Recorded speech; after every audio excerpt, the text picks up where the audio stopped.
Bonjour. On va commencer parce qu'on nous a dit qu'on devait finir à l'heure. Du coup, on va essayer de commencer à l'heure. Parce qu'on a trois invités qui ont beaucoup de choses à dire. En tout cas, je vais les écouter pendant... si, je suis sûr. Donc cette conférence s'appelle « Militer à quel prix ?» L'engagement militant est à la fois une nécessité face aux urgences sociales et écologiques et une source de tension pour celles et ceux qui le portent. Fatigue, dilemme éthique, conflits internes, comment militer sans s'épuiser ni se renier. Cette table ronde propose d'interroger les formes d'engagement à l'aune de ces défis. Comment concilier conviction forte et soutenabilité personnelle? Quelles pratiques militantes permettent de durer, de transmettre, de rester en lien? Entre colère et soin, révolte et adaptation, cette discussion ouverte donnera à voir des trajectoires, des tensions et des chemins possibles pour un engagement vivant, inclusif et émancipateur. Alors Victoria Bernier-André, tu es née en 91, je voulais absolument le préciser parce que c'est pareil que moi, et tu as passé 10 ans à exercer le métier d'ingénieur, où tu as dit même, je l'ai laissé au masculin parce que tu trouves que, vu sa charge patriarcale, il faut mieux l'utiliser au masculin, avant de bifurquer et de te transformer en Vivi au pays des alternatives et d'expérimenter d'autres écologies. Et tu es aussi l'autrice du livre « Vivante et digne, des petits gestes à l'écologie politique », qui est ici devant, chez Hors d'atteinte. Ensuite, Sarah Durieux, toi, tu as passé 15 ans à travailler pour des petits collectifs et des grandes ONG. Tu as travaillé, et puis après, tu es devenue directrice de la plateforme de pétition en ligne change.org. Et tu as publié cette année « Militer à tout prix, pourquoi nos collectifs nous font mal et comment les soigner » sur d'atteinte également. Et Jean Le Goff, toi, tu es psychosociologue et docteur en sociologie, et tu as milité pendant plusieurs années au sein d'Alternativa. Et tu as publié une adaptation de ta thèse aux éditions du Détour, tiens, ça change, intitulée « Politiser l'éco-anxiété ».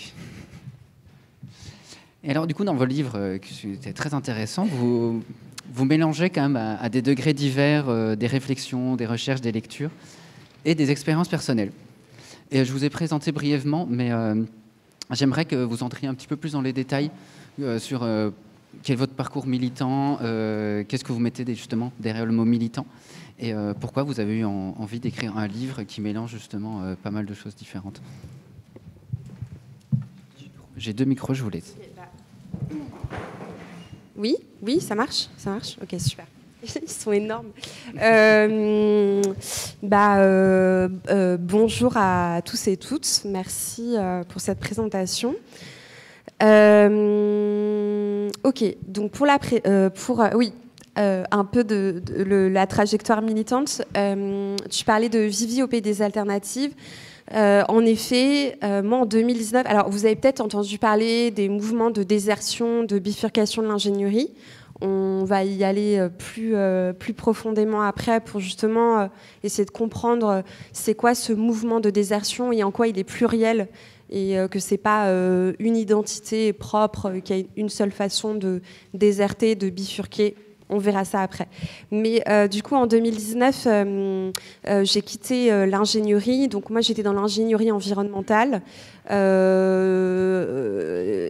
fait une école en génie urbain, donc tous les métiers qui sont en lien avec la ville, donc les espaces verts, la transition énergétique, etc.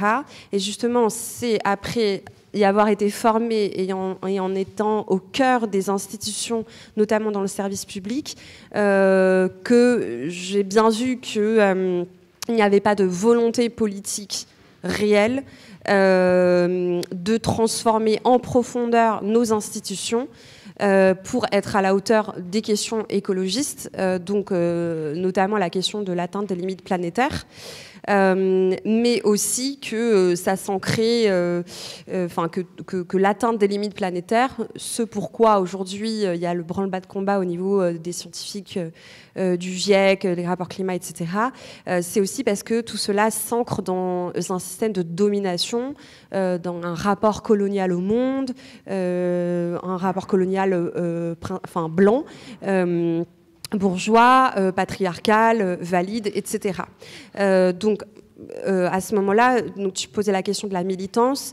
Moi, ça me paraissait totalement absurde de consacrer 40 heures par semaine à œuvrer pour une transition écologique qui n'avait de transition que le nom. Et en même temps, je voyais à côté, tu parlais d'Alternativa, enfin de gens à Alternativa, toi à Change.org, je voyais plein de personnes qui s'investissaient à temps plein, ou en tout cas énormément, enfin justement la question du temps plein, on pourra en parler avec la thématique de la table ronde, de militer à quel prix. En tout cas, je voyais plein de personnes qui militaient sur le terrain pour être à la hauteur des enjeux. Et c'est pour ça qu'en 2019, j'avais 28 ans et étant donné que je suis quand même privilégiée et que je l'étais encore plus à l'époque en tant que femme blanche, cisgenre, avec un capital culturel et à l'époque économique conséquent. Si moi, je ne me mettais pas en action à la hauteur des enjeux, je ne pouvais pas vraiment revendiquer des convictions politiques, les convictions politiques que j'avais et que j'ai toujours. Et donc, c'est pour ça que...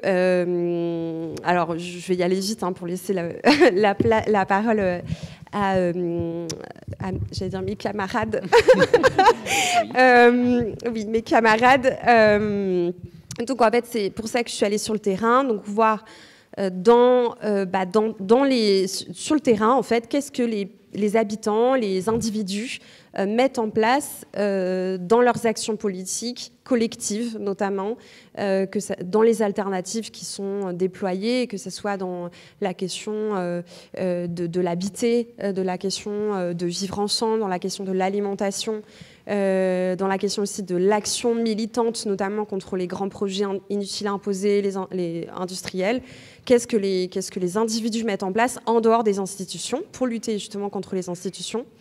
Et de fil en aiguille, je me suis bien rendu compte que j'avais accès à une mine d'or qui n'est pas, enfin justement on est au festival aussi de la presse écologiste, une mine d'or qui n'est pas accessible dans les médias parce que les médias sont aujourd'hui possédés par des milliardaires d'extrême droite.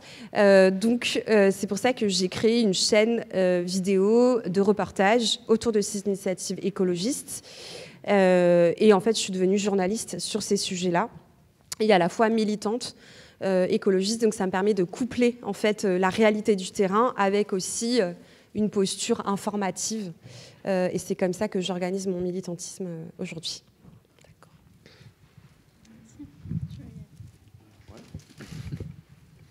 Bonjour à toutes et tous. Donc c'était la question sur le parcours, c'est ça? Donc moi, mon parcours, c'est d'avoir fait des études en sciences politiques et en environnement, et ensuite de m'être engagé dans le mouvement Alternativa que tu mentionnais, au moment où il se crée en 2013. Et en 2013, c'était un moment intéressant pour le mouvement climat, parce que c'était le moment où il y a eu tout un discours qui a pris autour de c'est très compliqué de mobiliser les gens sur le climat seulement en les informant et seulement en montrant les conséquences dramatiques du changement climatique. Il faut aussi donner les moyens d'agir. Donc c'était vraiment ça le but du mouvement Alternativa, de montrer les solutions, de donner envie, quoi, de porter un message positif. Et moi, je me suis engagé dans ce mouvement au moment où je commençais aussi une thèse en psychosociaux. Et quand je rencontrais les militants, militantes, je disais, dans ma recherche, je m'intéresse au rapport à l'angoisse qu'on a dans ce mouvement. Et donc c'était une question qui provoquait toujours des discussions, parce que c'était pas du tout discuté. À ce moment-là, on n'avait pas du tout le mot éco-anxiété n'était pas apparu. Et dans le mouvement Alternativa, je pense qu'on se sentait tous et toutes un peu le devoir d'incarner le positif sur lequel on voulait mobiliser. Et du coup, ça faisait que cette question-là de ce qu'on vivait, qui n'était pas seulement du positif, était assez tabou. Voilà, donc cette question-là, ça a ouvert plein de discussions qui se retrouvent donc dans le livre, dans la thèse, puis dans le livre. Et l'idée de ce livre, c'était aussi de faire un livre pas académique, c'est-à-dire qui soit assez petit, vraiment accessible. Et l'idée, c'était vraiment de retranscrire aussi toutes ces discussions que j'ai eues à ce moment-là avec ces personnes, et qu'à travers ça, on puisse faire retour sur soi, quoi, qu'à la lecture, on puisse soit se dire « Ah bah tiens, je me reconnais dans ces réactions-là », ou alors je vis les choses différemment, mais que ça aide à ouvrir un espace aussi pour réfléchir à la manière dont on vit les choses. Bonjour tout le monde. On m'entend là ? C'est bizarre ce micro. Oui, c'est mieux. En fait, on a envie de poser son menton. Pardon. Bonjour, donc merci d'être là et de nous écouter. Moi, je suis militante féministe et justement, je me définis comme militante depuis assez peu de temps parce que j'étais pas sûre d'avoir les attributs de la militante. D'abord, j'ai peut-être pas le style de la militante. Peut-être que je parle pas comme une militante. Peut-être que je viens pas d'une famille militante. En fait, je vous le dis, je ne viens pas d'une famille militante. Et donc, je dis ça pour répondre à ta question parce que je pense que moi, ça m'a pris du temps à me définir comme telle.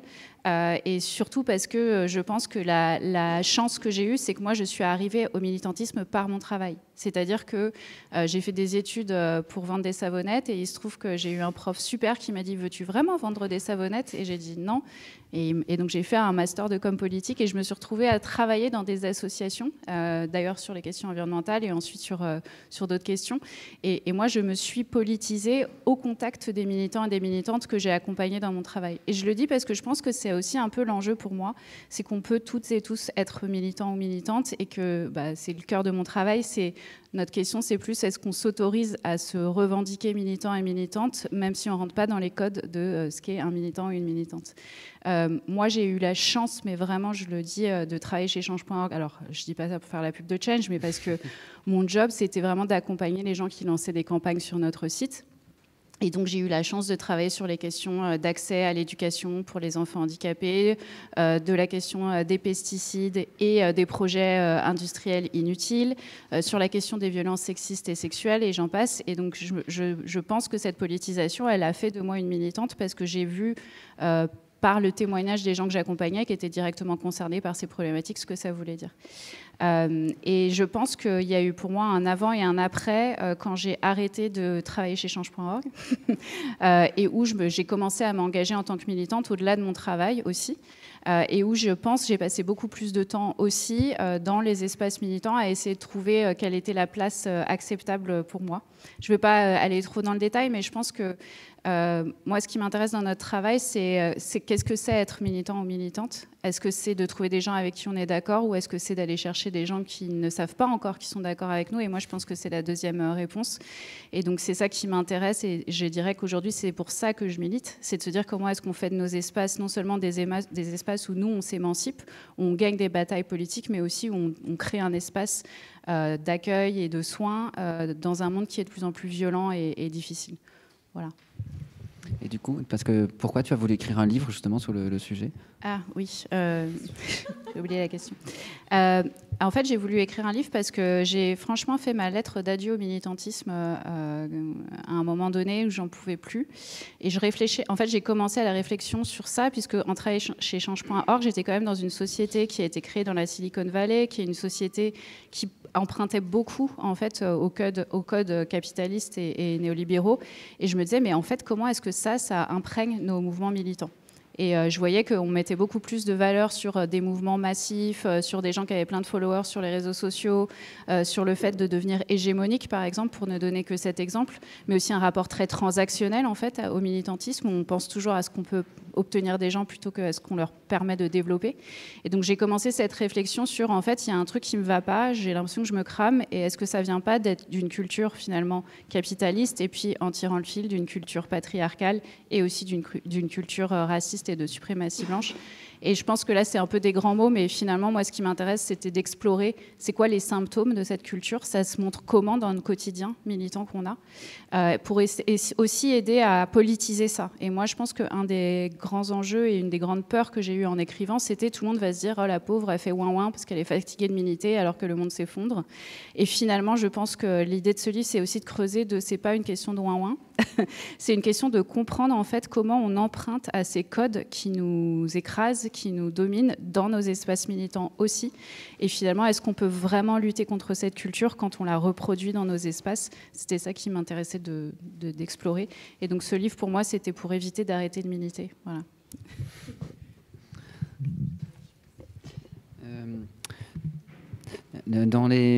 Enfin, il me semble que les militants, ils ont tendance à toujours s'afficher comme des personnes rationnelles, qu'aucune émotion ne submerge et que la lutte serait prioritaire dans la vie. Pourtant, il n'en est rien. Enfin, vous le montrez dans vos expériences. Vous nous montrez exactement l'inverse, justement. Est-ce que tous les trois, vous pourriez nous parler de ce sujet-là précisément?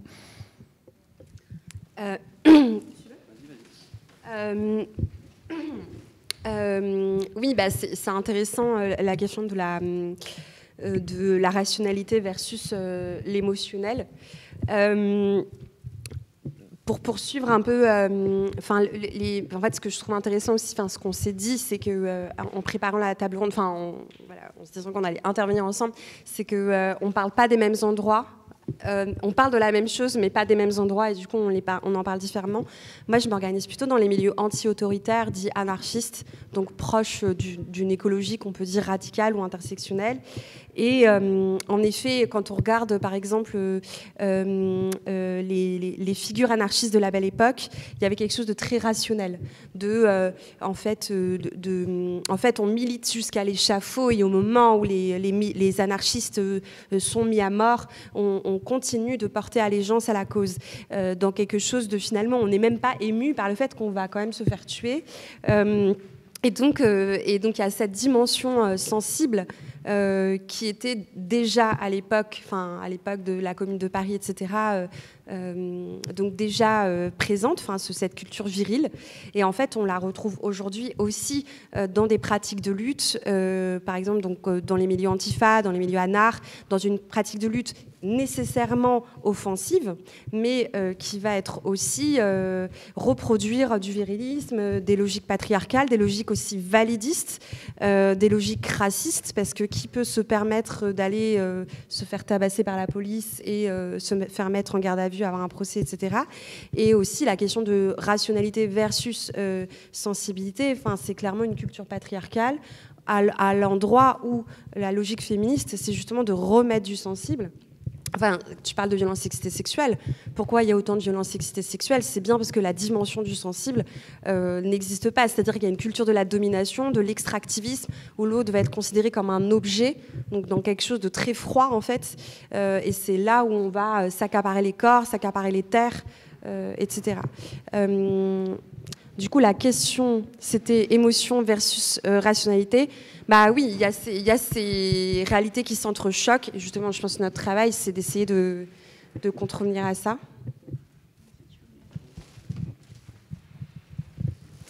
Alors, moi, ta question, ça me refaisait penser le moment où les universitaires se sont mis à étudier les mouvements sociaux. Ils l'étudiaient vraiment comme une pathologie de la société. C'est-à-dire les mouvements sociaux, c'était anormal. Ce qui était normal, c'était une société bien ordonnée, etc. Et le moyen de les attaquer, c'était de montrer que ces mouvements sociaux étaient complètement dominés par l'émotion, l'irrationalité, les mouvements de foule, etc. Donc c'est parti de là, vraiment, l'étude des mouvements sociaux. Et c'est comme si, en contrepoint, pour montrer qu'on était légitime, etc., il fallait montrer qu'on n'était que dans de la rationalité, de la stratégie, etc., et mettre complètement le sensible de côté. Donc moi, je me reconnais tout à fait dans ce que tu dis, là, quand tu dis finalement opposer raison à émotion, voilà, cette logique binaire, je trouve aussi qu'il faut la combattre. Moi, je porte aussi qu'on réfléchit mieux quand on réfléchit aussi avec nos émotions. Donc l'idée, c'est pas du tout de dire qu'il faudrait survaloriser la sensibilité et ne pas être du tout dans le rationnel, mais comment intégrer les deux. Et donc c'est ce que j'ai essayé aussi de développer dans cette recherche. Donc dans mon livre, j'ai fait des chapitres à chaque fois sur un peu les thématiques du militantisme, un peu les grandes questions qu'on se posait dans le mouvement Alternatiba. Et par exemple, une des grandes questions, c'était sur le rapport au conflit. Ce mouvement Alternatiba qui était parti sur une idée d'une stratégie assez consensuelle, de faire des grands événements familiaux, etc., montrer les solutions, avoir des subventions publiques. Très rapidement est apparue la question des personnes qui avaient aussi envie de porter des actions de confrontation, de désigner des responsables, de faire des blocages, etc. Donc il y a eu tout un débat dans le mouvement Alternatiba. Quand on regarde ce débat dans les réunions, on voit que des gens qui ont des positions rationnelles, entre guillemets, cohérentes. Chacun porte vraiment une position pour, contre, avec des arguments, etc. Et moi, je suis allé ensuite interviewer quelques personnes qui avaient plutôt des positions anti-confrontation. Donc c'est des personnes qui disaient, pour changer la société, il faut vraiment rassembler au plus large, il faut qu'on ait des subventions publiques, donc il ne faut pas aller dans des actions trop dures. Et donc j'ai fait des entretiens avec eux. Et ce que j'entendais dans les entretiens, c'est que c'était beaucoup plus compliqué que ça. C'est qu'en fait, c'était des personnes qui portaient les deux visions, à la fois une vision assez dépolitisée et aussi une vision très politisée, mais qui était tellement, politisée d'une manière tellement, j'ai envie de faire des gestes avec mes mains, mais je peux pas avec le micro, c'était tellement frontal, c'est-à-dire pour eux, c'était le monde du bien contre le monde du mal. Et le monde du mal, c'est les multinationales, les États, les pétroliers, etc. Mais c'était tellement frontal, ce choc, dans la manière dont ils se le représentaient dans leur esprit, qu'ils étaient ensuite obligés de déconflictualiser parce que c'était pas soutenable psychiquement, quoi. Donc, moi, c'est comme ça que je le comprenais.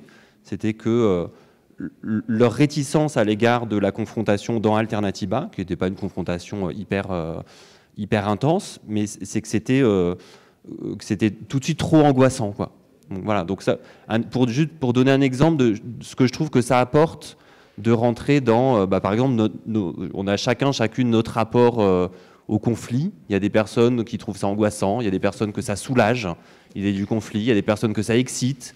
Voilà, on a toutes sortes de réactions, et je trouve que c'est intéressant à intégrer à nos réflexions stratégiques, pas pour ne plus faire de la stratégie et de la confrontation d'arguments, mais pour voir pour pas rationaliser dans les échanges.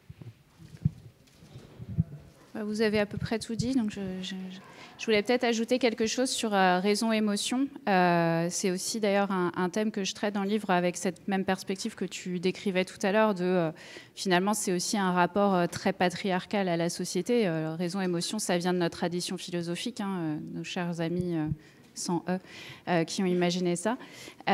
Et du coup, il y a un livre, moi, qui m'a vachement intéressée, qui s'appelle L'erreur de Descartes, et qui explique en fait comment Descartes, en disant finalement on pourrait prendre des bonnes décisions qu'en étant très rationnel, ce que tu disais à l'instant, est en fait un fail, puisque quand on coupe les gens de leur part émotionnelle, ils prennent des mauvaises décisions. Donc ça, c'est juste pour dire ça. Et je pense que c'est vrai aussi par rapport à notre travail de conviction.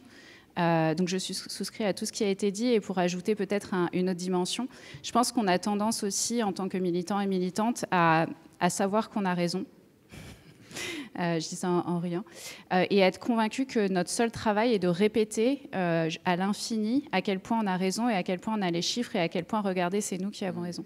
Et donc je pense que c'est aussi être capable de sortir de cette culture de domination patriarcale et qui est basée sur la raison contre les émotions, c'est s'autoriser à dire que notre meilleure manière de convaincre les gens, c'est aussi d'aller à la rencontre de leurs expériences et de leurs émotions. Et notamment, moi j'ai travaillé sur la question de la linguistique cognitive, donc la manière dont les mots en fait vont changer la manière dont on conçoit le monde. Par exemple, le fait que les gens d'extrême droite aient ajouté le mot illégaux après émigrants, c'est une vocation en fait à criminaliser le fait de bouger dans le monde parce qu'on a besoin de bouger pour X raisons. Et donc le travail de linguistique cognitive nous permet de comprendre que finalement les gens se font leurs opinions aussi sur la base de leurs expériences, de ce qu'ils ont entendu, et que nous, peut-être, une des choses qu'on peut faire à la fois pour rompre avec ce modèle patriarcal mais aussi pour convaincre mieux, c'est de se poser la question de où est-ce qu'on s'intéresse aux expériences des gens plutôt que uniquement aux faits pour convaincre. Et je pense que c'est très important, notamment sur les questions climat. Je pense que, je ne dis pas qu'il ne faut pas de rapport du GIEC, je ferai attention à ce que je dis ici, mais peut-être qu'il y a une différence entre la recherche et la connaissance et la conviction. Et que nous, notre travail de militant, c'est aussi d'utiliser des outils qui permettent de convaincre, bien sûr en s'appuyant sur les recherches, et justement de se dire, par exemple, est-ce que c'est plus intéressant d'utiliser certains mots qui nous parlent, ou est-ce que c'est plus intéressant de relier à des expériences personnelles des gens qu'on a en face de nous? Je pense que ça fait partie des éléments sur cette question-là. Voilà. C'est que justement, en plus, tu cites le livre dont tu parles sur les illégaux avec des sujets vraiment très... quand on lit les exemples, on est vraiment, en fait, c'est vraiment des grosses ordures quand même. Mais on se dit que si on arrive à retourner dans l'autre sens, ça devrait vraiment être très intéressant d'arriver à gagner un peu plus dans le débat public, en tout cas. J'ai oublié qui avait écrit ce bouquin, je pense qu'il vaut mieux l'oublier. C'est un mec qui s'appelle Frank Luntz. D'accord. Et son livre s'appelle Words That Work, je crois, les mots qui marchent, et c'est vraiment l'enfer. Donc si vous voulez le lire, déjà ne l'achetez pas pour ne pas soutenir ce genre de littérature, je ne devrais pas dire ça. Mais c'est vraiment hyper intéressant de voir comment, depuis les années 70, en fait, les conservateurs ont vraiment utilisé par le changement des mots, ont ancré en fait des représentations que ce soit immigrants illégaux, et de passer à, par exemple, domestic drilling, donc le fait de rechercher je ne trouve pas mes mots aujourd'hui. Rechercher du pétrole localement. Donc, domestic drilling, c'est genre on fait dans ma maison, quoi, à American Energy. Donc, vous voyez, donc, l'énergie américaine, on va travailler sur le développement de l'énergie américaine plutôt que les forages domestiques. Vous voyez ce que ça crée dans notre cerveau ? En fait, je pense que c'est aussi ça qu'on doit faire, nous, en tant que militants et militantes, c'est de se poser la question de quels sont les mots qu'on utilise et qu'est-ce que ça évoque chez les gens. Et de sortir en fait parfois de notre posture un peu moraliste en disant non, c'est le mot, c'est celui-là qu'il faut utiliser, et de se poser la question de comment il est reçu. Mais justement, je peux rebondir avec parfois les mots qu'on nous discute et qu'on reste très très longtemps sur des mots avec une certaine pureté militante que certains utilisent. Et même, c'était pour citer Myriam Bafou pour vous annoncer qu'en fait elle ne vient pas. Elle devait venir tout à l'heure, mais bon, elle a cité une phrase, c'était « Elle parle d'embrasser nos imperfections », ou autrement dit de dépasser la pureté militante. Et justement, c'est toi qui l'as cité. Et justement, je trouve que ça correspondait bien à ce qu'elle disait juste avant. J'ai bien envie de rebondir justement sur ces questions d'imperfection, de lien à l'extrême droite que tu fais, et je pense que c'est fondamental, surtout là, dans un contexte d'extrême droitisation du monde, en fait, où les régimes fascistes, en tout cas fascisants, font des alliances inédites. Parce que, pour refaire lien justement avec la question raison-émotion, par exemple, moi, je m'intéresse beaucoup aux dérives réactionnaires à gauche. Comment, en fait, alors qu'on est censé être dans des espaces d'émancipation de toutes et tous, et bien dans la façon de militer ou dans la façon de militer, donc dans les pratiques, mais aussi dans les objectifs politiques, il peut y avoir un tel besoin d'atteindre notre objectif, notamment, écologiste aussi, de par exemple sauver à tout prix la possibilité de vivre sur Terre.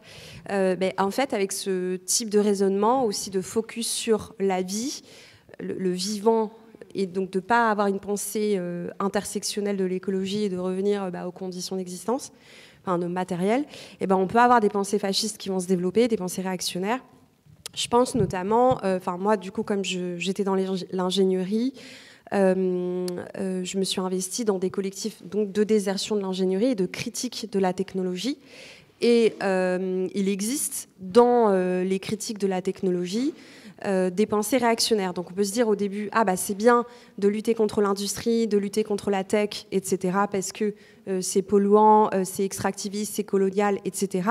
Et en même temps, il y a des pensées qui se développent de tout détruire, de détruire toute technologie, toute industrie, pour en revenir à des logiques primitivistes.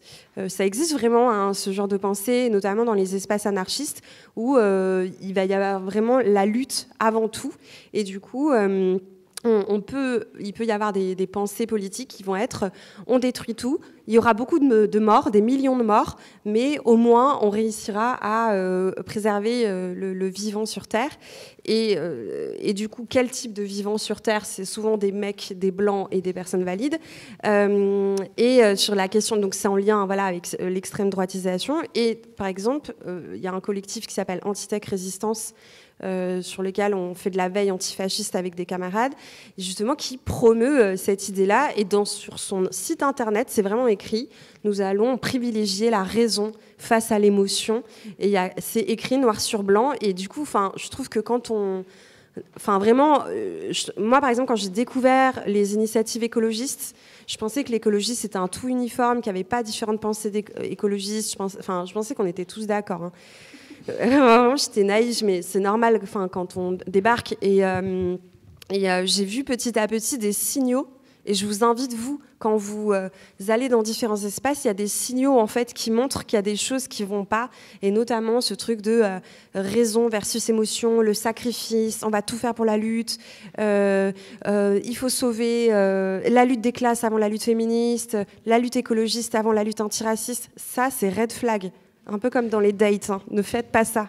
Donc je pense qu'il y a un peu une hygiène militante aussi à avoir, de garder son esprit critique et se dire là, on va vers la pureté. Et c'est notamment Myriam Bafou, elle qui parle d'embrasser les imperfections. En fait, je trouve que embrasser les imperfections, et elle le dit, ça permet de lutter contre le fascisme parce que ça permet de lutter contre l'homogénéisation de la société, quoi. Je peux parler de... Merci. Alors, juste pour continuer sur ce que disait ma camarade, je pense que justement, cette fascisation, pour moi, elle est finalement le résultat de ce que moi j'appelle une culture de la binarité, qui est quelque chose qu'on doit combattre dans tous nos espaces. Tu parlais le bien, le mal tout à l'heure, et à quel point ça peut être difficile de le tenir. Vraiment, c'est quelque chose qui est hérité, je reviens, à toute une pensée de domination, raciste, il y a les blancs et les noirs, aussi sexiste, il y a les hommes et les femmes. Enfin, je vais continuer comme ça, mais la binarité, elle est ancrée dans notre histoire, à la fois pour des raisons religieuses, c'est beaucoup plus facile, hein, le bien, le mal, etc., mais aussi dans une tradition philosophique qu'on a déjà décrite à l'instant. Et donc, moi, je pense que dans le livre, je parle de pureté militante, mais j'ai du mal avec ce terme, parce que pour moi, ça n'est que la mise en œuvre d'une culture qui est celle de la binarité. C'est-à-dire de penser qu'il y aurait les personnes qui sont des bons militants et des mauvais militants. Breaking news, on est tous et toutes des mauvais militanteux.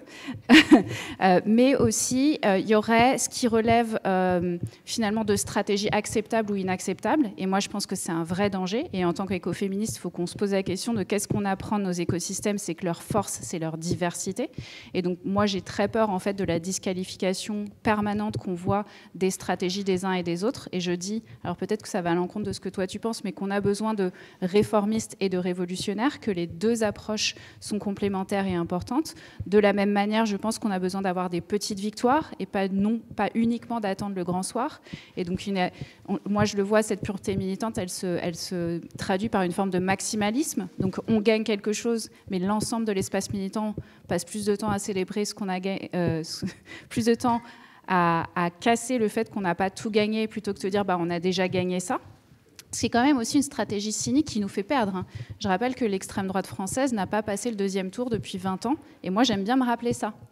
J'aime bien me rappeler qu'ils n'ont pas passé le deuxième tour depuis 20 ans, mais qu'à chaque fois, ils déclarent leur victoire. À chaque fois, ils expliquent à quel point ils ont gagné.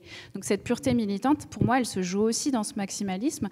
Et enfin, elle se joue dans je parlais de disqualification, qui peut aller jusqu'à la violence. Et c'est pour ça que moi, j'aime bien faire la différence entre le conflit politique et la violence, qui pour moi sont deux choses différentes. C'est-à-dire qu'on peut vouloir être dans la confrontation, dans le conflit, dans notre manière de militer, mais à quel moment on passe finalement l'étape de la violence. Et aujourd'hui, on le voit, et c'est un phénomène qui est vraiment problématique, et pour moi, qui est un phénomène de fascisation. Je ne sais pas si j'irai jusque-là, j'ai du mal à utiliser ce mot, parce que je veux lui laisser son importance, mais en tout cas, ce que tu disais, un peu réactionnaire, d'avoir des personnes qui vont être harcelées par les espaces militants parce qu'elles auraient fait une erreur ou même parce qu'elles ont fait quelque chose de grave. Je tiens à dire que même les personnes qui font des choses graves, est-ce qu'on veut être une société dans laquelle finalement on remet en œuvre l'idée en fait de la je ne sais pas comment dire, de la masse de personnes qui s'attaquent à une personne qui est isolée. Moi, je crois en la justice, et toi, tu travailles beaucoup sur les questions de justice. Qu'est-ce que ça veut dire?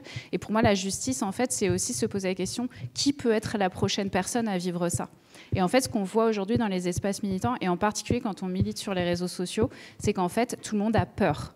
Tout le monde a peur de dire une connerie, tout le monde a peur de ne pas bien faire les choses. Et ça a deux effets. Le premier, c'est comme on a peur, on ne sait plus nommer et dénoncer les logiques de violence. Et la deuxième chose, c'est qu'on n'ose plus discuter et on n'ose plus débattre. Et le cœur, en fait, notamment quand on travaille dans les milieux anarchistes, et le cœur en fait, de cette pensée-là, c'est aussi la pensée du conflit politique, du débat.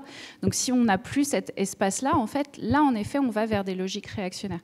Donc je dis ça parce que pour moi, la pureté militante, finalement, c'est un peu un terme qui veut dire plein de choses. Et j'aime bien qu'on la décrive à quoi elle ressemble, mais surtout où est-ce qu'elle s'ancre. Et je finirai par un dernier truc, je suis désolée, mais c'est un sujet qui me semble important vu le moment.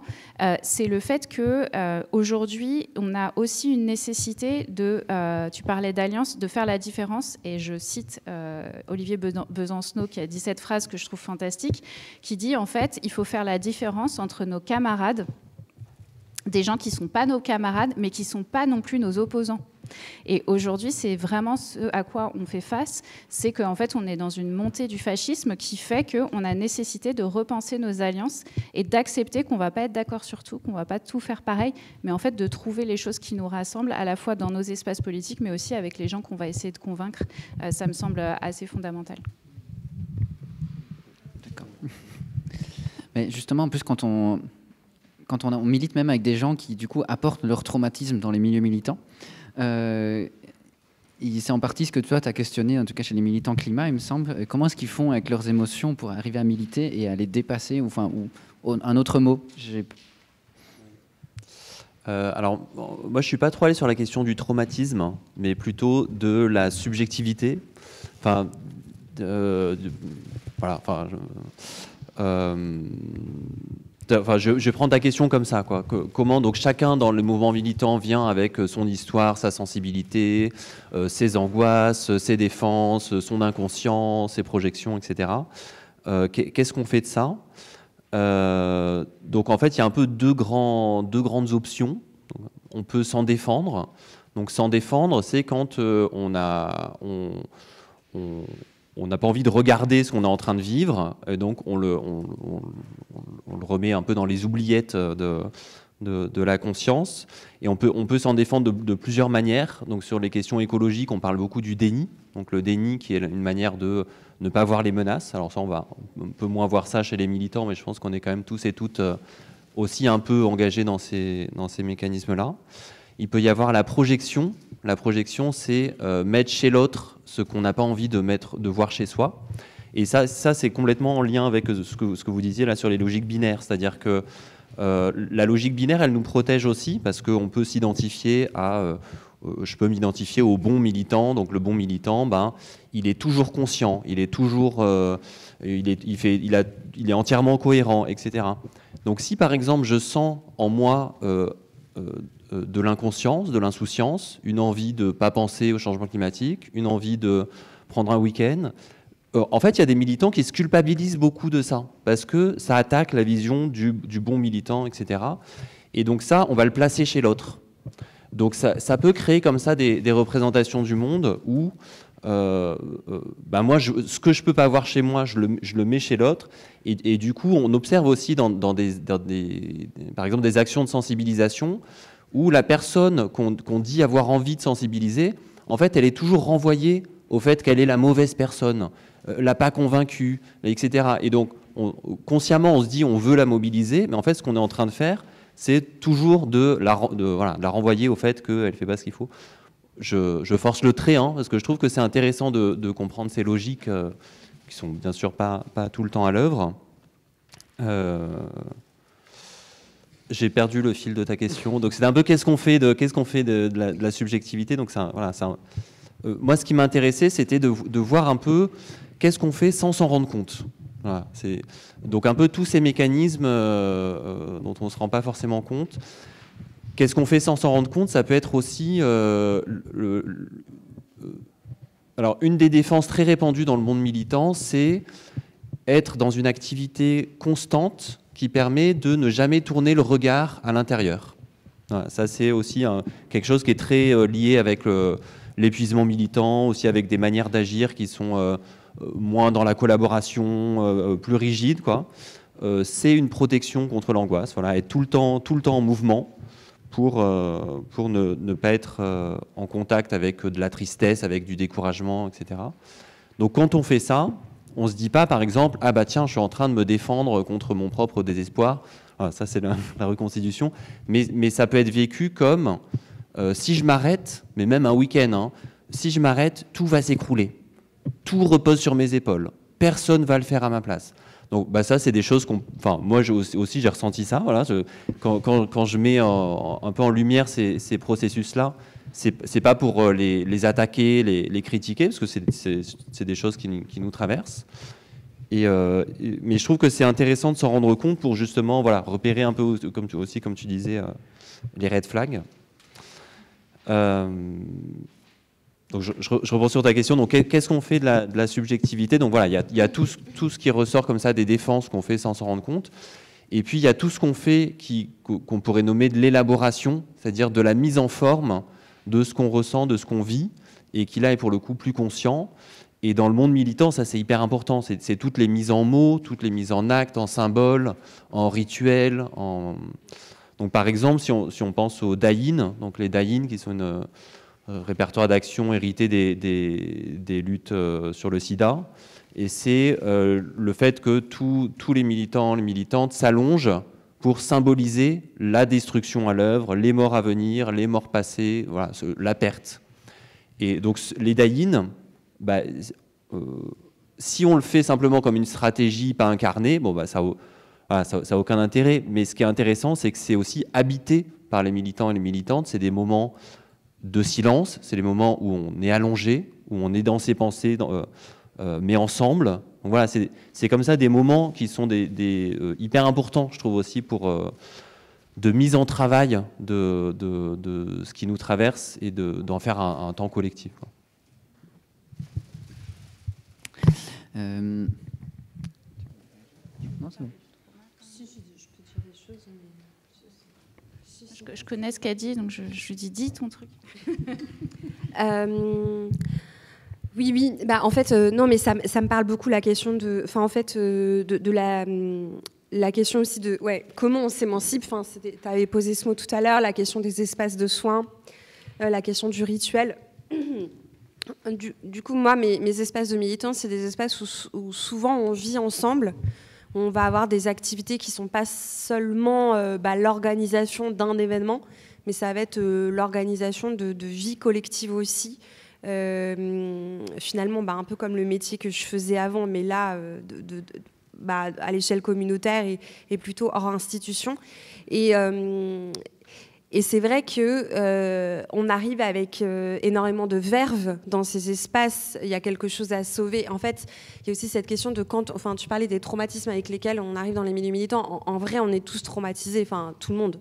Il n'y a pas une personne qui n'est pas trauma. La question, c'est du coup, généralement, on a un deuil collectif à faire dans ces espaces qui est le deuil de la frustration permanente. C'est-à-dire, il y a quelque chose de... On vit dans des espaces où on est tout le temps frustré. On est tout le temps frustré parce que on vit des violences, soit le fait de ne pas avoir accès suffisamment à la santé, à l'éducation, à l'argent, au travail, au logement sain. On vit des violences en fonction de notre situation sociale, qui sont systémiques ou non. Et du coup, il y a une réparation permanente qu'il y a à faire. Et en même temps, l'envie de lutter pour obtenir justice. Tout ça, c'est fatigant.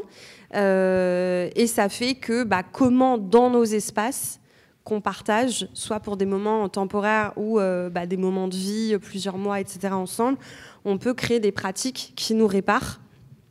Tu parlais de la question du rituel. Par exemple, moi, dans le lieu collectif où je vis, mais dans la plupart des espaces collectifs où j'ai vécu, la notion du rituel, elle est très importante. Que ça soit des rituels de comment on interagit les uns aux autres, ou le rituel, par exemple, symboliser les changements de saison. Ça peut paraître un peu farfelu, dit comme ça, mais c'est des fois se réunir autour d'un feu, faire le bilan de qu'est-ce qu'on a vécu, de symboliser, aussi dans les dimensions écoféministes, de symboliser, par exemple, des moments qui nous ont été chers dans des actions qu'on a partagées. Par exemple, tu parlais du Daïn, où on va tous être à terre pour symboliser un deuil qu'on va partager ensemble. Par exemple, je me souviens à Notre-Dame-des-Landes, on avait fait un rituel où on était plusieurs collectifs en lutte pour la préservation d'espaces, d'espaces où il y a l'eau qui est mise en péril. Du coup, on avait ramené de l'eau, un échantillon d'eau de nos territoires respectifs, et on les avait mis en commun, et on avait dit des phrases politiques, on avait mis de la sauge dedans, etc. Bon, ça peut paraître un peu, comme je disais, farfelu, mais en fait, du coup, moi, les feuilles qu'on a mis dans l'eau tissée, je l'ai toujours dans ma chambre, et des fois, quand je suis déprimée, quand il y a un truc, par exemple, quand la mine à côté de chez moi, elle a ouvert une nouvelle fosse, j'étais deg, mais j'ai revu cette feuille d'eau tissée, je me suis dit, c'est bon, j'ai ce souvenir avec les camarades et tout, on va se rejoindre pour refaire ça. Donc la question de la symbolique, en fait, qui est hyper importante et qui permet de réavoir des ancrages. Et il y a aussi la pratique de soins dans les interactions. Ça peut paraître très, pas farfelu, mais très basique. Mais dans les collectifs où je m'organise, on est venu à des chartes, des sortes de règlements ou de bonnes pratiques juste pour se parler. Oui, alors par exemple, si quelqu'un t'invective au milieu de tout le monde, tu peux lui dire, écoute, ce n'est pas OK ce que tu m'as fait, j'aimerais bien en reparler plus tard. Tu peux aussi dire, sortir de la pièce, dire pourquoi ce n'est pas OK. Si tu as invectivé quelqu'un, tu peux aussi dire tout de suite, excuse-moi, revenir plus tard, lui faire un petit mot. On peut aussi, nous on a mis un papier où on met, par exemple moi quand je suis en colère, j'ai besoin de ci, j'ai besoin de ça, ou faut pas faire ci, faut pas faire ça. Bon voilà, il y a plein de méthodes qui peuvent paraître très basico-basiques, mais on en revient à mettre en place ce genre de pratiques pour des interactions de la vie quotidienne, pour faire soin dans la vie quotidienne. Et des fois pour des choses qui, par exemple, sont de l'ordre des violences sexistes et sexuelles qui existent dans les milieux militants, parce que les milieux militants sont des espaces où on se rencontre, on passe du temps, on peut développer de la complicité, du désir, des relations sexo-affectives et du coup des violences. Alors il n'y en a pas que dans les relations sexo-affectives. Et du coup, il y a de la justice à faire à cet endroit. Et tout ça, ça fait partie aussi, comme tu disais, si on veut... Alors, c'est pas juste si on veut continuer à militer, il y a ce truc aussi, on a le droit à la justice, qu'on milite ou pas, mais en fait, si on veut, dans une logique révolutionnaire, prendre soin de nos forces vives, il faut que les personnes puissent garder leur intégrité, leur subjectivité, et pour ça, leur rendre justice quand elles ont besoin d'obtenir justice. Et donc ça, c'est aussi, je trouve, face à l'effondrement du monde, de nos institutions, pouvoir mettre en place des pratiques qui permettent de faire justice, d'avoir des rituels, c'est une façon aussi de se dire il y a tout qui s'effondre, mais on est aussi en train de créer des bulles de respiration et on peut déjà s'organiser en fait. Je sais pas si j'avais peut-être juste un élément sur la question du traumatisme et du fait qu'on arrive dans les espaces traumatisés. Moi, je pense qu'il y a quelque chose de la place que l'on a dans la société et je pense qu'il y a beaucoup de gens qui viennent à militer aussi pour retrouver une place. Et je dis ça parce que je pense qu'on peut être tous et toutes concernés par le fait de s'être ressentis exclus de la société à un moment donné ou à un autre. Et du coup, je pense que parfois, les gens viennent à militer. Et je rigolais parce que ma mère, elle a monté un petit collectif pour la forêt à côté de chez elle. Et en fait, il y a exactement les mêmes dynamiques que moi, je vois dans mes espaces militants, où il y a vraiment des gens qui viennent, qui sont retraités, qui ont besoin de trouver aussi une place dans la vie. Et donc, leur espace militant, c'est un peu leur place et retrouver une forme de fierté. Et je pense que le fait qu'on soit traumatisé, qu'on essaie de retrouver une place, je prends un autre exemple, j'ai interviewé pour le livre une militante anti-validiste qui me disait, nous on a un collectif dans lequel en fait il y a des personnes qui ont été dans des institutions, qui est quand même une violence extrêmement importante, et qui je suis pour leur dire qu'elles n'ont pas le droit de revendiquer leur place dans le collectif, et peut-être même parfois de le faire avec un peu pas assez de douceur ou pas assez de compréhension, mais de vouloir être sur le devant de la scène, parce qu'en fait, pendant des années, en fait, on les a mis au banc de la société. Et donc je dis ça parce que je crois que c'est aussi un truc pour moi, au-delà des pratiques que tu mentionnes et avec lesquelles je suis complètement d'accord, de dire en fait, dans les collectifs, la première chose qu'on doit faire, c'est de donner une place à chacun, mais pas au sens... tout le monde a le droit d'être là. Vraiment, c'est quoi nos rôles? Et ça revient à la question de l'épuisement militant. Je pense qu'on est aussi épuisé parce qu'on n'est pas bien organisé. Et donc, on a à la fois un enjeu à être mieux organisé, à mieux se répartir le travail pour ne pas être épuisé, mais aussi pour que chacun trouve une forme de reconnaissance. Et s'il y a une chose qui peut être intéressante dans le militantisme qui se fait de manière collective, c'est de redonner une place et de redonner une forme de dignité aux gens aussi, en particulier ceux qui ont des traumatismes comme ceux que je décrivais tout à l'heure.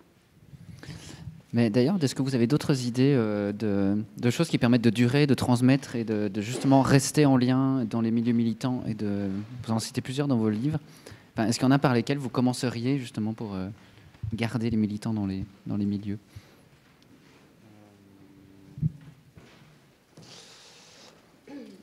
Alors, bon, moi, c'est pas vraiment un livre où j'ai essayé de lister comme ça les bonnes pratiques et les conseils, mais ta question me fait penser un peu, moi, à des moments où j'ai senti que j'étais pas en lien. Enfin, en fait, je dirais, ce qui permet de rester en lien, c'est de pouvoir accepter d'être ensemble dans de l'incertitude, dans du vide, dans du flottement. Et je trouve... mais c'est une parole assez personnelle, là, hein, et je trouve parfois c'est ça qui manque un peu dans les espaces militants. Et je repensais par exemple à un moment dans un camp climat Donc en climat, il faut s'imaginer, voilà, la campagne, il fait beau, on a une formation dans la grange, il fait frais dans la grange, enfin, tout est bien pour qu'on soit bien, etc. Et on a une formation sur les conséquences du changement climatique, donc horrible, contenu horrible, J'étais là, je confirme. contenant horrible, j'ai envie de dire, c'est-à-dire que c'est présenté d'une manière aussi brutale, et tout le monde est saisi. Tout le monde est saisi, enfin moi je suis saisi, j'ai l'impression que c'est partagé, mais en fait à aucun moment, là dans mon vécu de ce moment-là, à aucun moment je peux mettre en partage ce que j'ai ressenti avec les autres. Parce que on est dans quelque chose d'un peu festif, etc. Comment je vais plomber l'ambiance en allant simplement dire que les images du PowerPoint, moi je les ai trouvées, ça m'a fait un trou dans le ventre, ça m'a coupé les jambes. Donc moi j'ai l'impression que être en lien à ce moment-là, enfin mon besoin à moi pour être en lien, ça aurait été d'avoir l'espace de ne pas être dans la joie, de ne pas être dans l'efficacité, de ne pas être dans la certitude, d'être dans autre chose. Et toi, Vivi ? Moi, j'ai essayé de réfléchir à comment on fait parce que j'avais peur de faire un livre trop déprimant. Et je pense que, enfin, il y a beaucoup de choses, mais pour aller vite, je crois vraiment que réfléchissons. Si on veut changer nos systèmes, il faut penser, si on veut plus être épuisé, il faut pas se dire allez vous reposer et chanter des chansons tous ensemble. Je suis désolée, je veux pas du tout caricaturer ce que tu disais tout à l'heure. Mais je pense que c'est important. Mais pour moi, le cœur, et ça vient aussi de mon travail et de ce que j'ai fait, donc je reconnais que j'ai j'ai peut-être un biais, mais le cœur du truc, c'est quoi notre stratégie et qu'est-ce qu'on peut faire avec les ressources qu'on a aujourd'hui. Pour moi, si on ne traite pas cette question-là, de se dire on est un groupe de 10 personnes, qu'est-ce qu'on pense être capable de faire à 10 personnes dans l'année qui vient et comment on va le faire et comment est-ce qu'en fait on va avoir une approche qui est intelligente, qui sert à quelque chose, comment est-ce qu'on évite de s'acharner sur les mêmes décideurs politiques qui ne nous écouteront jamais. Enfin, voilà, je suis désolée, ça paraît un peu déconnecté de tout ce qu'on a dit, mais vraiment la stratégie et l'organisation collective, pour moi, c'est le point de départ pour ne pas se cramer.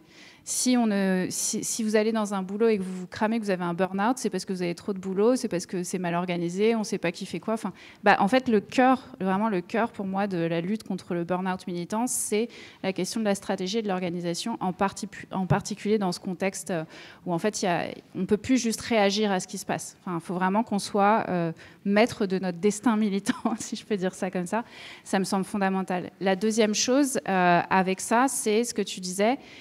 Les espaces militants, il faut que ça soit des espaces avant tout de connexion, de lien social. Donc tout ce que tu as décrit, le fait tout simplement pour donner des trucs très concrets. Moi, je suis allée dans plein de réunions militantes. Personne se dit bonjour, personne se présente. Enfin, moi, je suis arrivée dans des trucs, je suis repartie, genre personne, tout le monde s'en foutait. Tant mieux, je sais pas, peut-être, je sais pas. Mais ne pas avoir des espaces militants dans lesquels la première chose qu'on fait, c'est de se dire bonjour, moi, je m'appelle un tel et je suis là parce que X et Y. Ça, c'est hyper important. Et inversement, de fermer nos actions ou fermer nos réunions militantes par « Ok, ça s'est bien passé pour vous ». Je prends un exemple tout bête, mais combien de réunions militantes, il y a des gens qui font des choses qui nous blessent et on dit rien et on le garde en nous et on part de la réunion, on fait « Il était pas sympa celui-là » et puis ça pourrit bien en fait jusqu'à la prochaine réunion. Donc d'avoir des espaces où on dit « Ok, comment ça s'est passé pour vous ?» Et je dis réunion, mais ça peut être pour une action militante aussi, hein. Je décris dans le livre, moi je vais à une manifestation, donc le 12 novembre, manifestation contre l'antisémitisme, avec un groupe de personnes, on s'oppose à l'avenue du FN dans la manifestation, et donc là j'ai un militant FN qui me court dessus et qui me traite de fasciste, ce que je trouve assez fantastique, et qui me jette par terre, et donc bon bref, les gens voient pas avec qui j'étais. Et puis le soir, dans le groupe WhatsApp de l'Action, tout le monde dit « Ah, c'était génial, on a géré de ouf, tatata ». Et moi, je suis surtraumatisée, je pleure chez moi, etc. Et je sens une espèce de solitude absolue. Donc, pourquoi je raconte cet exemple ? C'est qu'en fait, si on avait eu un espace un peu de débriefing, déjà, on peut aussi déposer, pas uniquement comment les autres de notre espace nous ont blessés, mais comment ça a pu être difficile pour nous. Et puis la dernière chose, moi, c'est vraiment ce que tu disais, le fait de ne pas savoir où on va, d'avoir cette espèce de complexité. Je pense vraiment, j'utilise ce mot, je ne suis pas sûre que ça soit le bon, mais une espèce d'éthique militante sur comment on est les uns aux autres. D'accepter la complexité, d'accepter la nuance, même si je sais que parfois ça peut être dévoyé. D'être humble et curieux les uns envers les autres. Vraiment, s'il y a une chose qui peut nous aider à lutter contre cette violence dans le monde, c'est notre humilité, notre curiosité à l'autre. Et pour moi, le soin, ça passe par ça. Je vais rebondir sur l'anecdote dont tu parles, alors pas celle à la manif, mais celle où les réunions où les personnes ne se disent pas bonjour. Alors dans des espaces anards, anti-autoritaires, anti-FAS, c'est très présent.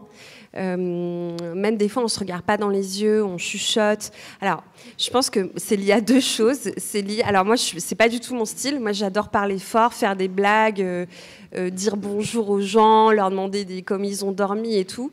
Alors, au début, quand j'arrivais dans ces espaces-là, je ne disais rien. Je faisais comme tout le monde. Et en fait, au bout d'un moment, je me disais, mais pourquoi les gens font ça ? Qu'est-ce qui se passe ? Pourquoi ? Donc moi, ce que je me disais, c'est que c'était des gens, vraiment des personnes très très importantes, très très haut placées dans l'organisation. Sauf que bon, à NAR, normalement, il n'y a pas de haut placement, mais quand même, j'étais là, mais c'est quoi ? Il y a, secret défense et tout. Et en fait, bon, c'est lié quand même à une culture anti-répression. De fait, et c'est normal, d'essayer de pas trop en dire sur soi, etc. Mais c'est aussi lié, alors je sais plus comment, si on l'a évoqué, mais ce truc de pureté militante, on veut tellement avoir l'air, on veut tellement pas montrer qu'on sait pas les choses, que du coup on dit rien, comme ça au moins on est sûr qu'on fait semblant d'être bien à sa place. Et souvent, c'est ça. Il y a vraiment ce truc de « mais si je pose une question sur ce cadre où tout le monde a l'air tellement persuadé que c'est le cadre qu'il faut, du coup, ça veut dire que potentiellement, je questionne le cadre. Donc peut-être qu'on va se dire que je ne suis pas pure politiquement. Mais c'est sur des niveaux quand même qui peuvent être des fois dangereux. Sur des questions des fois de stratégie de une cible. Où il y a des gros risques juridiques. Vraiment, ça peut aller très très loin.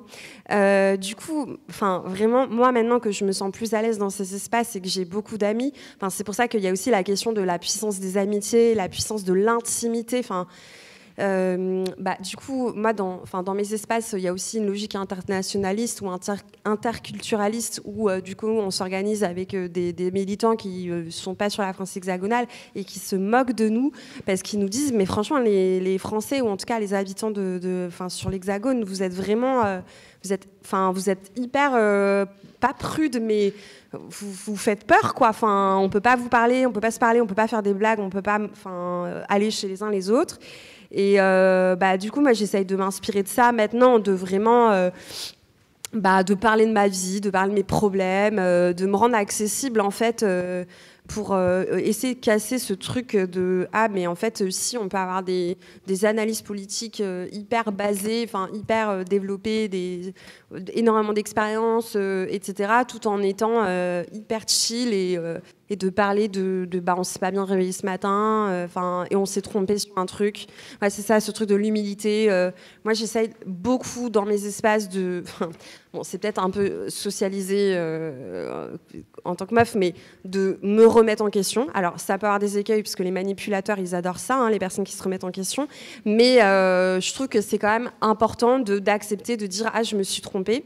Et aussi, ça me fait penser, notamment dans les questions d'éthique militante, notamment dans la révolution kurde au Rojava, il y a la pratique du Tek Mil, qui est, donc là-bas, c'est pas les mêmes enjeux. Les personnes militent contre l'empire, contre le colonialisme turc, contre Daesh. C'est des enjeux de vie, de mort, et donc les personnes sont combattantes, révolutionnaires, féministes, écologistes, etc. Et donc dans leur éthique militante, il y a des pratiques de critique, autocritique, où on s'habitue à se regarder en face, se dire où est-ce que j'ai merdé, se le dire les uns les autres, accueillir la critique, être dans une logique de transformation, d'amélioration. Après, bien sûr, ça a ses écueils aussi, parce que une personne fragile qui arrive dans ces espaces peut être complètement endoctrinée et ne plus avoir de subjectivité. Donc, c'est pour ça qu'il y a toujours ce truc de composition, de compromis. Il y avait aussi, là on parle beaucoup des relations, mais tu parlais de l'espace super beau où tu avais fait ton camp climat. Donc pour avoir pas mal traîné aussi dans les milieux à NAR, il y a un peu la mode, mais je suis sûre que vous avez déjà vu la mode du haillon. c'est-à-dire performer la précarité alors qu'on n'est pas précaire. Pour avoir l'air d'incarner le militant anti-bourgeois, lutte des classes, etc.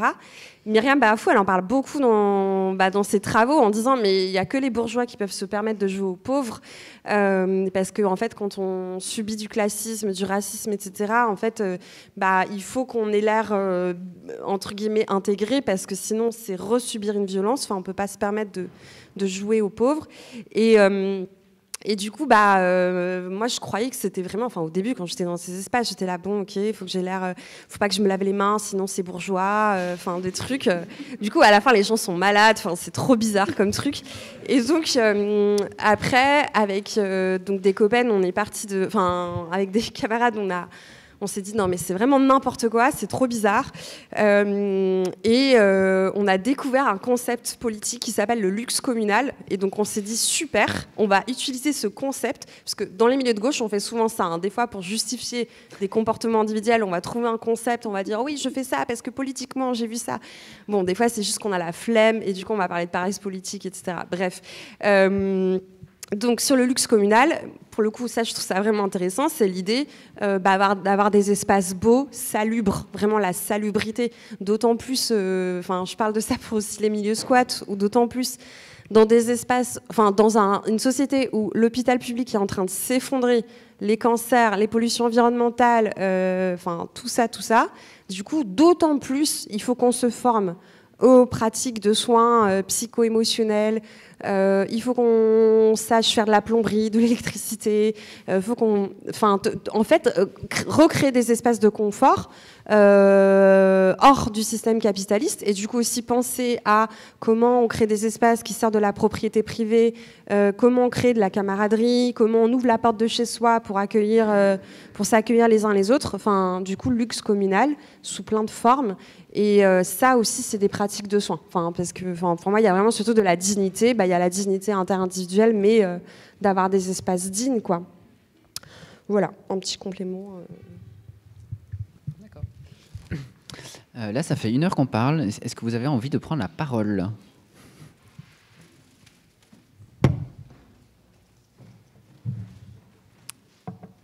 Personne à gauche ?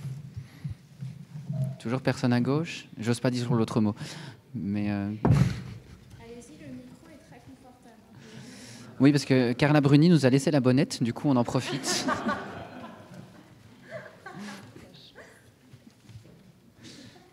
Mais du coup, en parlant de gauche... Non, toujours personne. D'accord. Et à gauche en plus. Bonjour. Moi, c'était plus parce que j'ai l'impression, Jean, qu'on t'a pas beaucoup entendu parler de qu'est-ce que ça veut dire politiser l'éco-anxiété, qui est le titre de ton livre. Et du coup, si tu pouvais nous en parler. Voilà.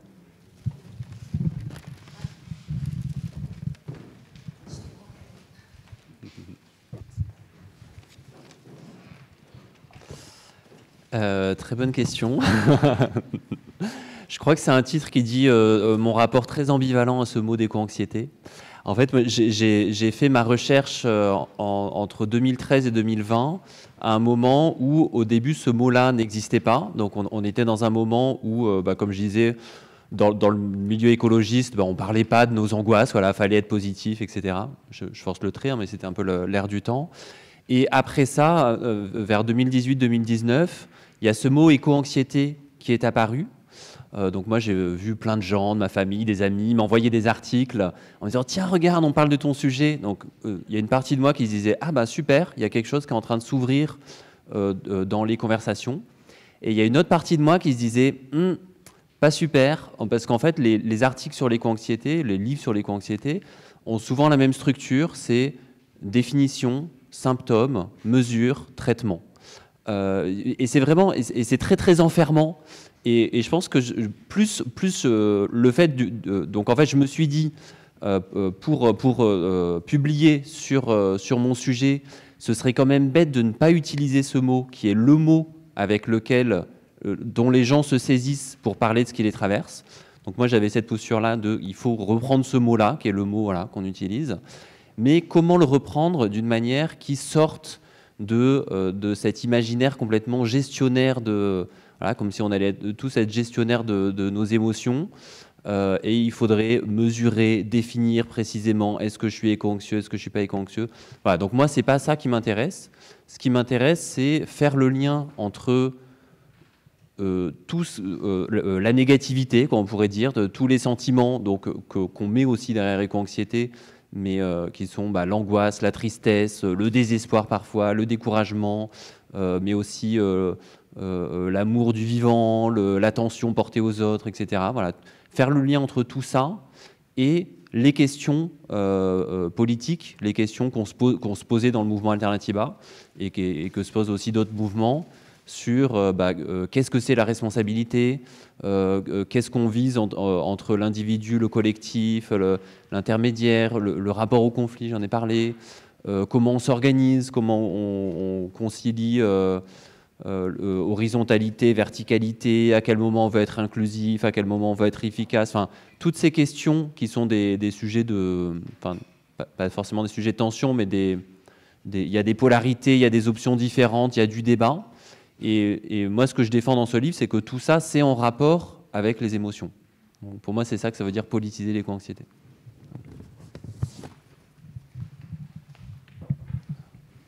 Bonjour.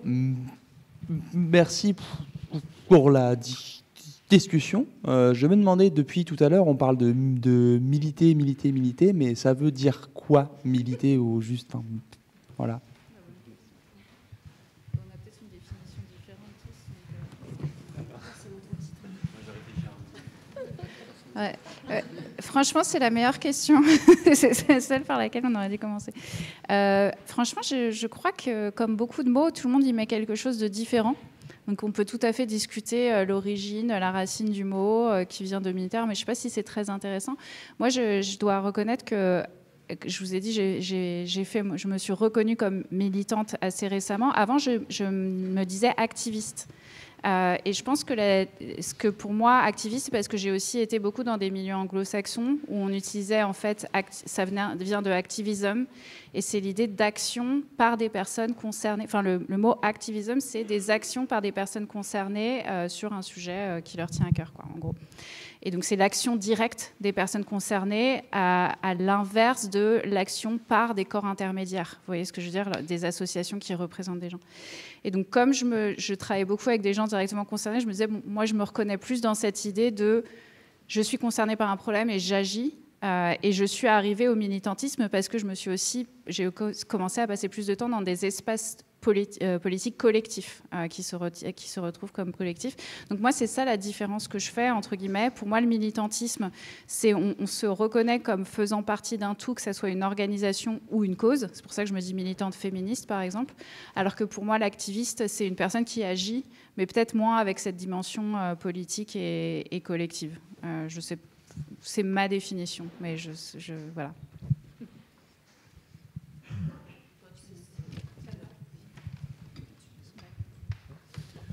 Merci. Question pour Victoria. Vous parliez au début de cette désertation des grandes écoles, ces étudiants qui ont fait leur discours. C'était très impressionnant. Moi, j'entends plus beaucoup de ça. Ce que j'ai entendu, c'est juste que ces écoles se sont un peu modernisées. Ils ont impliqué Jancovici à préparer, à ajouter un peu des éléments du style planification écologique dans les curriculums. Mais j'ai été curieux de vous entendre sur la suite. Oui, c'est vrai que j'ai dit que j'y reviendrais et je ne l'ai pas fait. En fait, tout récemment, il y a le livre de Jeanne Mermet qui a été publié, alors je ne sais plus dans quelle maison d'édition, il s'appelle Désertons de Jeanne Mermet. Et donc Jeanne, elle a participé à la création du collectif Les Déserteuses, un collectif dont je fais partie, qui a été créé, je crois, en 2022, quelque chose comme ça. En fait, le mouvement de la désertion de l'ingénierie, il a été médiatisé avec les agros qui bifurquent. qui avait fait un discours qui a vraiment buzzé, on peut le dire, et qui a révélé en fait ce mouvement de la désertion de l'ingénierie à ce moment-là. Mais c'était un mouvement qui existait déjà, qui était plus confidentiel. Sachant qu'aussi, j'en parlais tout à l'heure, cette différence entre bifurcation et désertion, c'est-à-dire qu'aujourd'hui, ce terme, il a été repris à toutes les sauces. On entend parler de désertion pour des fois des changements de vie où on décide de changer de métier, on décide, surtout pour reparler de reconversion professionnelle. Après, chacun est libre d'apprivoiser les mots qui font sens pour elle, pour eux. Nous, en tout cas, avec le collectif des déserteuses qu'on a créé en 2022, l'intention, c'était de déjà apporter une critique au métier de l'ingénierie. Et c'est ce que Jeanne Mermet fait dans son livre Désertons, c'est-à-dire de revenir à l'histoire de l'ingénierie. L'ingénierie, c'est un métier qui s'est créé, qui s'inscrit dans une dimension coloniale, patriarcale, classiste au monde. C'est un métier qui fait la guerre au territoire et qui est là pour servir l'Empire. Le métier d'ingénieur s'inscrit là-dedans, de fait. Après, bien sûr, il y a eu des transformations aujourd'hui, mais aujourd'hui, le métier d'ingénieur, il est principalement au service des multinationales écocidaires.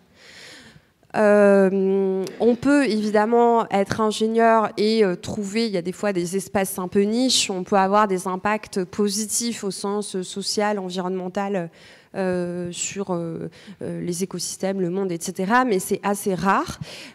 Aujourd'hui, par exemple, les armes de guerre qui sont utilisées là, dans le cadre du génocide palestinien, ce sont des armes qui ont été conçues, fabriquées par des ingénieurs, par des techniciens.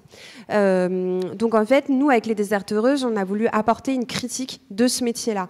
Une critique aussi, pas simplement de la question donc coloniale, de la guerre, qui est faite, mais aussi dans la dimension classiste du métier d'ingénieur. On parle aujourd'hui beaucoup de taxer les riches. Les ingénieurs, c'est des riches. À partir de 3 000 € par mois, alors bien sûr dans les riches, il y a des distinctions à faire. Il y a des ultra riches, la grande bourgeoisie, la petite bourgeoisie, etc. Mais aujourd'hui, faire partie des 10% les plus riches de l'humanité, c'est gagner plus de 3 000 € par mois. Voilà. Et les 10%, c'est ceux qui polluent le plus. Après, les 1% encore plus, évidemment. Donc, il y avait aussi cet enjeu de classe.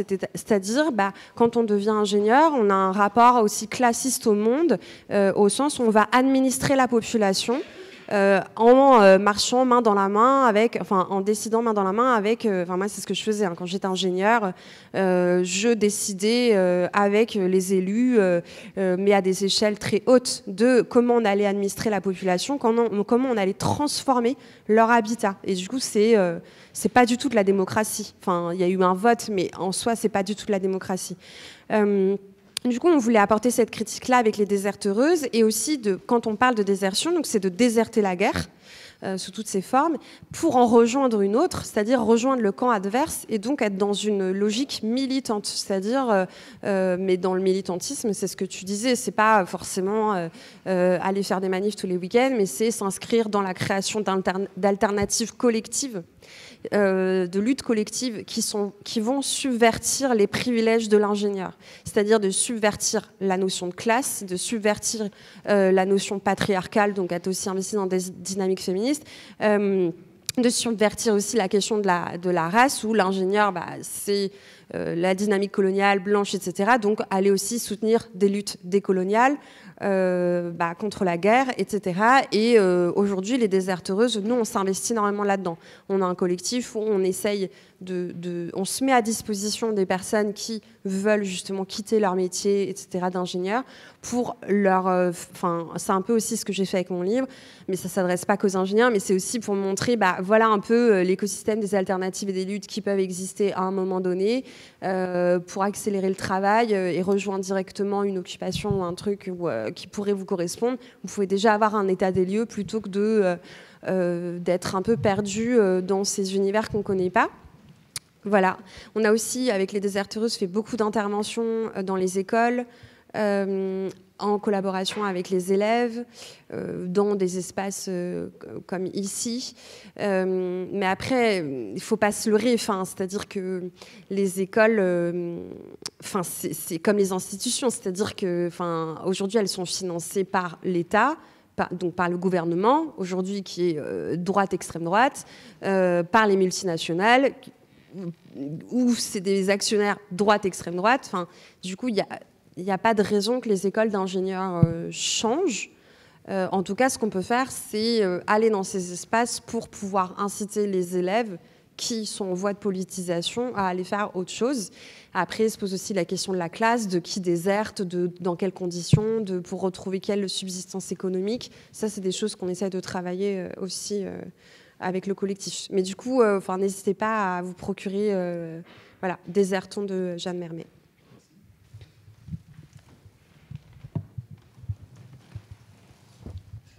Et du coup, est-ce qu'il n'y a pas un risque à déserter dans le sens où on est régi dans un monde où l'argent est roi, malheureusement, et du coup, si on déserte, j'ai l'impression qu'il y a quand même le mal qui va rester ensemble, non, mais il va y avoir une concentration de personnes qui vont avoir tous les mêmes opinions et qui vont en plus concentrer l'argent et que ça ne va pas forcément aider la cause. Donc, est-ce qu'il n'y a pas un danger à ce que tout le monde déserte? Ouais, je comprends. Alors, il y a la question de laisser sa place et à qui. En fait, tout dépend. Moi, là où j'étais, et c'est le cas de beaucoup de personnes qui étaient ingénieurs, je suis beaucoup plus efficace à l'endroit où je suis aujourd'hui en tant que militante que là où j'étais en tant qu'ingénieur. Et clairement, mes marges de manœuvre en tant qu'ingénieur, elles étaient ridicules. Mais après, pour les personnes qui ont, par exemple, je pense aux députés à l'Assemblée nationale, je pense, il y a plein d'espaces, même, dans toi, le métier que tu effectues, etc., il peut y avoir des ingénieurs qui sont dans ces espaces, mais il n'y a pas que les ingénieurs, il y a des métiers de cadre, etc., les métiers de pouvoir, en fait. À partir du moment où on a un métier de pouvoir, je pense que on peut s'interroger sur sa marge de manœuvre. Est-ce que notre marge de manœuvre, elle est suffisante, ou est-ce que finalement, ça ne sert pas à grand-chose, c'est du cosmétique, et finalement, on serait plus efficace, parce que vraiment, dans les milieux alternatifs et militants, il y a de la place. Et du coup, peut-être qu'il y a plus d'intérêt à consacrer son temps, à créer des espaces collectifs, à créer de l'organisation collective en dehors du monde de l'entreprise. Mais en fait, la question, c'est ce qu'on dit, c'est pas binaire. Ça dépend vraiment, chaque cas est particulier. Et après, il y a la question de la désertion pour les personnes qui ne sont pas dans des métiers de pouvoir et qui, du coup, ont droit aussi et envie de pouvoir agir là où ça leur semble juste, mais qui vont avoir des ressources économiques moindres, qui ne vont pas avoir d'héritage, de parents qui peuvent amortir. Il y a plein de raisons. Et du coup, c'est pour ça aussi qu'aujourd'hui, il y a énormément d'espaces. Nous, avec les Déserteuses et avec plein d'autres militants, on essaye de créer des espaces, pas que nous pour les autres, mais tous ensemble, de créer des espaces qui soient à prix libre, où justement on veille à prévenir les reproductions de domination, des pratiques de soins, de comment assurer une subsistance collective pour que la désertion elle soit accessible à tous, sans dire que il n'y a plus personne qui va ramasser les poubelles ou faire tous les métiers dont on a besoin, mais en fait c'est le fondamental des espaces anarchistes, c'est-à-dire c'est s'organiser sans l'État. Et là il y a aussi énormément d'initiatives qui existent, que ce soit sur l'Hexagone ou ailleurs, au Chiapas, il y a vraiment plein de bouquins et il y a tout à faire, en vrai. Je voulais juste proposer aussi une question sur qu'est-ce qu'on peut faire quand on reste dans le système. Et parce que moi, j'ai moins ton expérience en fait. J'ai plus fait de la réforme dans le sens où j'ai plus travaillé sur comment est-ce qu'on change le système, comment est-ce qu'on influence les responsables politiques. Et je crois qu'il y a une part, moi, que j'ai trouvé fantastique, c'est quand on a fait pas mal de plaidoyers. Ou pour faire changer des multinationales, où en fait il y a des gens qui travaillaient dans ces multinationales qui nous donnaient des informations qu'on n'aurait pas pu avoir si on n'avait pas d'insider, quoi. Excusez-moi pour l'anglicisme. Et donc, je trouve qu'il y a toujours dans cette idée où moi je disais tout à l'heure réformiste, révolutionnaire, je trouve ça assez intéressant de se dire qu'en fait, on pourrait déserter sans déserter physiquement, ce que je veux dire, genre une forme de traîtrise entre guillemets, mais qui sert les objectifs politiques. Et je le dis parce que comme tu l'as dit, en fait, tout le monde ne peut pas déserter, tout le monde ne peut pas quitter son travail. Moi, je parle beaucoup avec des gens qui me disent j'aimerais bien quitter mon travail et faire que militer, mais en fait, c'est pas forcément possible. Enfin voilà, pour plein de raisons. Et donc, je trouve que c'est intéressant aussi de se dire, comme tu le disais, où est-ce qu'on a du pouvoir, sans parler des... Où est-ce qu'on a du pouvoir d'action et aussi d'accepter que peut-être que tout le monde n'est pas destiné à avoir un engagement total. Enfin, je crois sincèrement qu'il faut aussi... je crois qu'il y a beaucoup de personnes qui souffrent du fait de ne pas pouvoir aller aussi loin qu'elles le voudraient dans leur militantisme, et faire de la place, c'est-à-dire c'est pas grave en fait si tu peux pas être dans un truc hyper radical, c'est déjà hyper important. Je trouve ça bien, et la question c'est les solidarités qu'on crée entre ceux qui sont à l'intérieur et ceux qui sont à l'extérieur, si je peux le schématiser comme ça, quoi.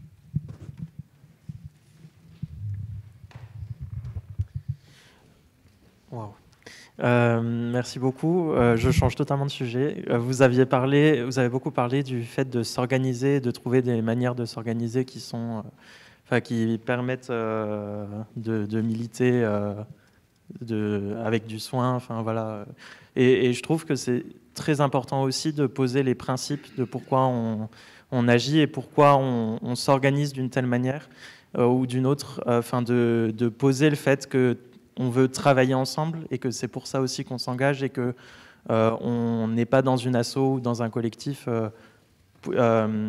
uniquement pour... Enfin, je ne sais pas comment le dire bien, mais le fait de travailler ensemble et de faire les choses ensemble, c'est aussi un principe qui doit être posé, qui doit être pratiqué, qui doit faire l'objet d'une réflexion et d'un travail de tous les jours. Et je dis ça aussi... Enfin, j'étais au CA d'une assez grosse asso nationale et j'ai claqué la porte parce que les gens avec qui j'étais ne voulaient pas travailler ensemble et prenaient des décisions sans consulter les bénévoles sur le terrain, sans consulter les gens. Et je trouve que c'est vraiment important à remettre en avant aussi dans ces questions d'organisation. C'est qu'est-ce qu'on fait, pourquoi on fait les choses et est-ce que ces principes sont respectés ou pas dans notre action.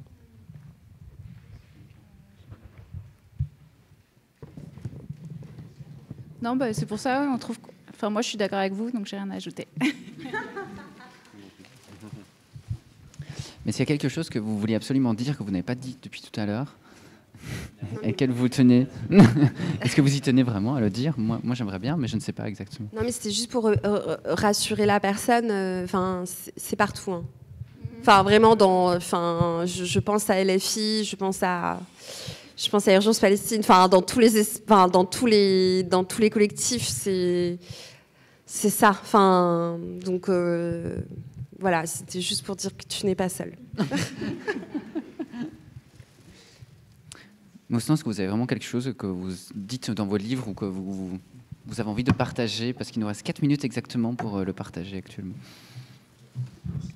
Peut-être un truc dont on n'a pas parlé, je pense que ce qui nous fatigue aussi dans le militantisme, c'est le cynisme et le fait de se confronter toujours à une forme de violence et de négativité, enfin, je ne sais pas comment le dire.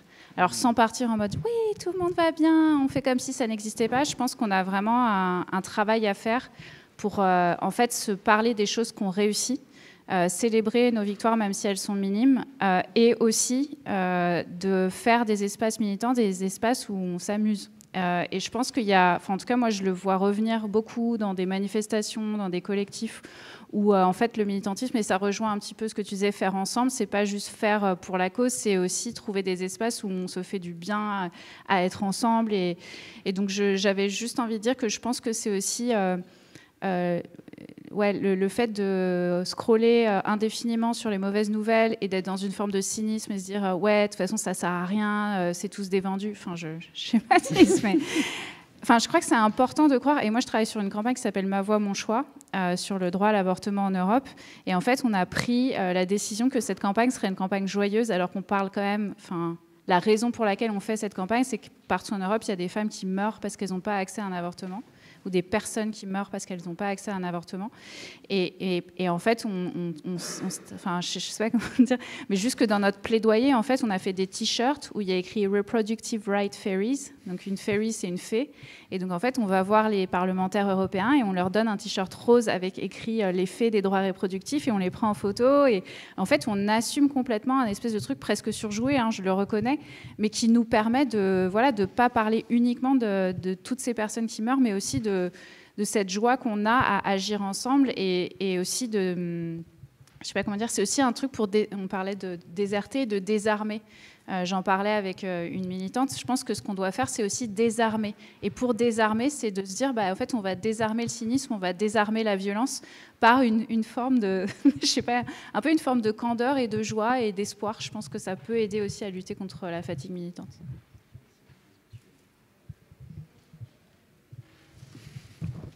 Juste merci pour l'invitation et moi je serais ravi de poursuivre l'échange dès que j'aurai fait une petite pause pipi. Voilà. Oui, merci. Mais du coup, merci d'avoir écouté cette table ronde. Les auteurs et autrices seront en dédicace à la sortie. Donc les livres sont disponibles chez Hors d'Atteinte et à la librairie du Felipe. Et il y a une table ronde qui va suivre dans 15 minutes. Donc si vous voulez même rester ici, vous pouvez aussi. Merci à vous.